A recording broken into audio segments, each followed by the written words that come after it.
Salut les amis.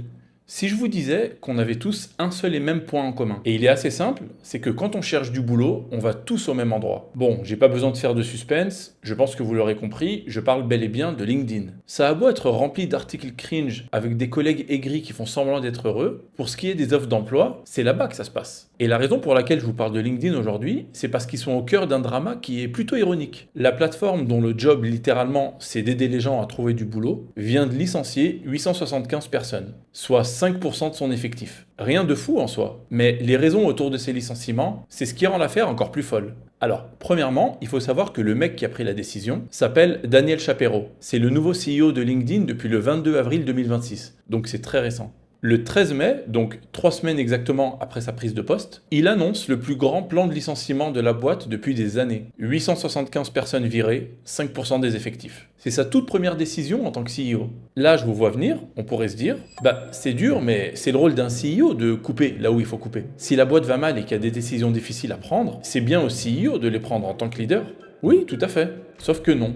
Parce que ce qu'il faut savoir, c'est que LinkedIn venait d'annoncer 5 milliards de dollars de chiffre d'affaires sur un seul trimestre. C'est la première fois de toute son histoire qu'elle fait un aussi gros chiffre. Et c'est pas tout. Ils annoncent une croissance annuelle de 12%. Donc la boîte est loin d'être en difficulté, bien au contraire, la machine, elle tourne et elle tourne très bien. Les actionnaires sont très contents et tout va bien dans le meilleur des mondes. Donc notre ami Daniel Shapiro, quand il prend la direction de LinkedIn, sa première décision, c'est pas d'annoncer un nouveau produit ou alors une nouvelle vision. Non, non, c'est virer du monde. Alors, bien entendu, il y a une raison officielle qui a été annoncée. Et c'est, je cite, « Dans le cadre de notre planification commerciale régulière, nous avons mis en œuvre des changements organisationnels afin de nous positionner au mieux pour notre succès futur. » C'est une jolie manière de dire qu'on cherche à réduire les coûts pour dégager plus de marge. Concrètement, des postes ont été supprimés pour que les chiffres soient plus beaux à la fin du trimestre. Et le coût de la planification commerciale régulière, c'est la manière polie de dire qu'on fait plus avec moins de gens. Et attention, c'est même pas à cause de l'IA. Ils n'ont pas remplacé de l'humain par l'intelligence artificielle.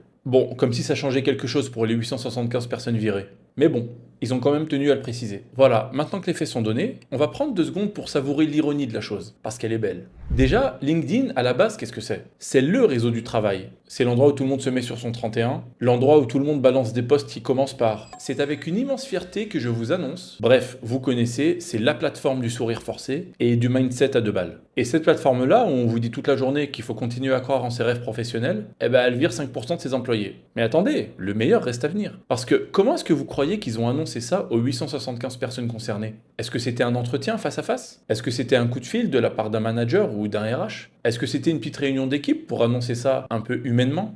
Non, non, que nenni. Ça s'est fait juste avec une invitation reçue dans le calendrier. Je vous explique le truc parce que c'est encore plus tordu que ça en a l'air. Très tôt le matin, à 7h, le CEO envoie un mémo à toute la boîte. Vous savez, c'est les mails officiels de communication. Donc, dans ce mémo, il annonce les licenciements. Et là, il rajoute cette phrase, « Si vous êtes concerné par les licenciements, vous allez recevoir une invitation dans votre calendrier dans l'heure qui suit. » Est-ce qu'ils ont eu la décence d'envoyer le mail seulement aux personnes concernées? Bien sûr que non, ce serait trop d'efforts et trop de considération. On n'a qu'à envoyer le mail à toute la boîte et puis celui qui reçoit le meeting derrière, il se reconnaîtra. Honnêtement, pour une plateforme qui prône la positivité au travail, le bon management, on a connu mieux. Perso, j'imagine la scène. T'arrives au bureau, tu prends ton café, et là tu vois le mail. Donc ce qui se passe, c'est que tu restes immobile, tu fixes ton agenda, et tu pries pour ne pas recevoir d'invitation. C'est quand même glauque comme pratique. Et la suite, on la connaît, pour les 875 personnes concernées. Le petit rendez-vous de 15 minutes avec un titre qui veut pas dire grand-chose, du genre « petite discussion ». Et puis tu te connectes à ce meeting, et là t'as un RH qui lit son texte juridique pendant 15 minutes, et puis dès que tu te déconnectes, t'as perdu accès à tes mails, et t'es qu'un souvenir du passé. Voilà le futur du travail. Une invitation dans ton calendrier, tu cliques, t'es licencié. Et si vous croyez que LinkedIn c'est un cas isolé, détrompez-vous. Déjà, Microsoft, qui est la maison mère de LinkedIn, faut le rappeler, donc oui, Microsoft possède LinkedIn, 3 semaines plus tôt, ils ont lancé leur propre plan de licenciement. Et ils visent 8750 employés aux États-Unis. Pourquoi est-ce que ce plan de licenciement il n'est pas anodin? Parce que c'est la toute première fois en 51 ans d'existence que Microsoft fait un plan de ce genre. 51 ans. Donc c'est pas juste une mauvaise année. Là, on est dans une nouvelle tendance. Et je vais vous expliquer pourquoi. Il faut savoir que si vous additionnez toutes les boîtes de la tech américaines qui ont fait un plan de licenciement en 2026, on dépasse les 100 000 personnes licenciées. 100 000 sur une seule année. Il faut comprendre une chose, c'est que le point commun entre toutes ces boîtes, c'est pas le nombre. Non, le point commun, c'est le suivant, c'est que aucune de ces boîtes n'était en difficulté. Aucune. Elles gagnent de l'argent et elles en gagnent énormément. Certaines de ces boîtes, elles battent même des records historiques en termes de chiffre d'affaires, comme LinkedIn par exemple. Mais elles virent quand même. Et là, vous commencez peut-être à comprendre où je veux en venir, parce que si une boîte va mal, elle licencie. Bon, c'est triste, mais c'est logique, il y a une raison derrière. Mais une boîte qui explose ses records et qui licencie quand même, ça veut dire qu'on a changé de logique. Virer des gens, c'est plus une question de survie. Maintenant, c'est une question d'optimisation. Et ça, c'est inquiétant. Bon, je vous parle de chiffres, mais parlons un peu d'humain. En creusant un peu, je suis tombé sur une plateforme qui s'appelle Blind. Pour ceux qui ne connaissent pas, c'est un peu le Reddit du monde de la tech. Vous y trouvez des employés de grosses boîtes qui témoignent de manière anonyme. Et la spécificité, c'est qu'ils doivent vérifier leur identité avec leur mail professionnel. Donc leurs témoignages, ils sont 100% legit. Si vous voulez, c'est un peu là où on dit tout ce qu'on ne peut pas dire en réunion.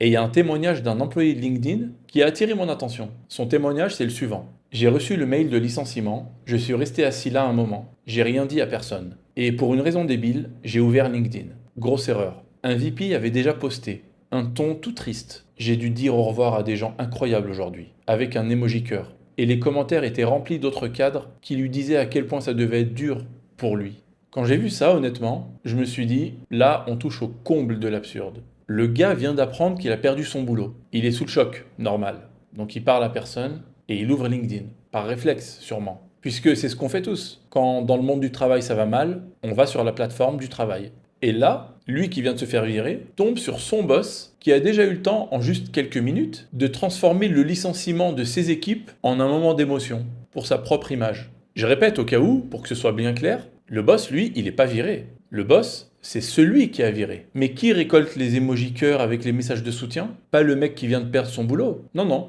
le boss. Je pense que dans le domaine de l'absurde, la boucle est bouclée. Et le pire, c'est que le move de son boss, c'est pas un cas isolé. C'est devenu une trend. Le post LinkedIn de licenciement émouvant. Le cas le plus légendaire de cette trend dont je parle, c'est ce qu'on a appelé le Crying CEO en 2022. Vous l'avez peut-être d'ailleurs déjà vu passer. C'est le patron d'une petite boîte de marketing aux États-Unis qui vient de virer des employés. Et qu'est-ce qu'il fait tout de suite après?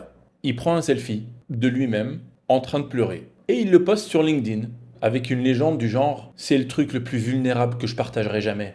Non, non, vous rêvez pas. Son message, c'est pas « Aujourd'hui, j'ai bouleversé la vie de dizaines de personnes et de leurs familles ». Non, non, son message, c'est « C'est très dur ».